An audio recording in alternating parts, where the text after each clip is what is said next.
But first, I talk with California Congressman Adam Schiff. Schiff is the ranking Democrat on the House Intelligence Committee. He played a key role in calling for an impartial probe into Russia's hacking of the presidential election, leading to this revelation by FBI Director James Comey.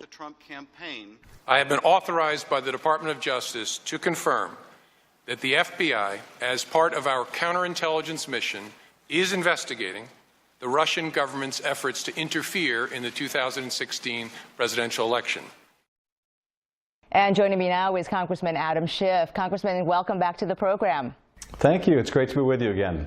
Well, Russia connections are continuing to make headlines in the first 100 days of the Trump administration, particularly about Michael Flynn, President Trump's former national security advisor. Do you think he broke the law by not disclosing payments he received in business dealings with Russia? It certainly does look like an apparent violation of law, and I think there are three legal clouds now hanging over General Flynn. The first is whether he was legally entitled or even able to accept the payments that he did from foreign powers, from Russian entities and from the Turkish government. The second is whether he violated the law by not reporting the receipt of these payments. So when he submitted his forms for his security check, where you are required to report contacts with foreign powers. And then finally, there's a question, of course, about whether any of the false statements that he may have made also subject him to legal liability. So I think there are a lot of legal concerns in terms of the general's conduct that may go into why the general has asked our committee for immunity. That is something that we wouldn't consider until we had reviewed all of the other witnesses and documents and determined, based on a proffer from General Flynn, whether his testimony would add value. We'd obviously want to talk with the Justice Department to make sure that their equities were considered, but I think there are a lot of legal questions now swirling around General Flynn's conduct. How would you assess the performance of the Trump administration so far in the first 100 days, insofar as its impact in California? Well, you know, to be candid, it's hard to imagine an administration off to a worse start from the California point of view than an administration that is running in the wrong direction when it comes to issues like climate change, where California has been a leader. The administration has been repealing the Obama Clean Power Plan, wants to go backwards in terms of fuel efficiency standards for vehicles, may walk away from the global climate agreement we reached in Paris, that the United States helped lead that global effort. So on the environment, it's been disastrous 100 days. He's also thinking about repealing the establishment of some of the national monuments. When it comes to the immigrant families in our district and breaking up families, the far more aggressive deportation policies are a disaster. When it comes to our relations with our southern neighbor, the whole wall proposal is a disaster.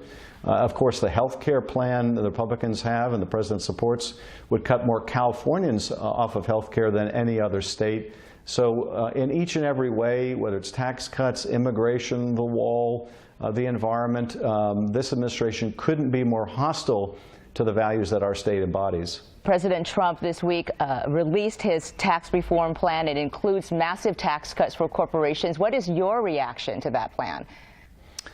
Well, I have a couple of reactions. You know, it's certainly good for people like the president that have a big business and would benefit from that kind of a major tax cut for corporations and for very wealthy Americans.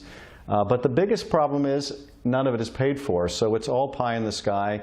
It's all, well, we can give everybody a tax cut. We don't have to cut anyone's services, and we don't have to worry about our deficits and debt. Well, we already have a substantial deficit, a very substantial national debt. This will add potentially anywhere from $7 to $10 trillion to the national debt. So it's not so much a tax plan as it is a kind of a wish list of what the president would like to do to his wealthy benefactors, or for his wealthy benefactors, and for his own family. But it doesn't offer much for Americans, and for people in California in particular. It would really hurt us in a couple ways. It would hurt us because they're going to do away with the deduction for state and local taxes, meaning states like California that provide a lot of services will have to cut those services because the states won't get that kind of benefit anymore. And when you add that to the health care reform proposal the Republicans have, it means we'd be cutting millions off of Medicaid in California. We'd be cutting millions out of the exchanges that have pre-existing conditions who couldn't afford coverage.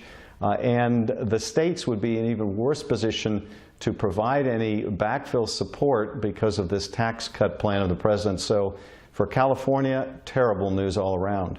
Also, I wanted to turn to foreign policy now with you and ask about North Korea and the rising tensions there. What tools do we have in our diplomatic arsenal right now to contain the North Korean threat?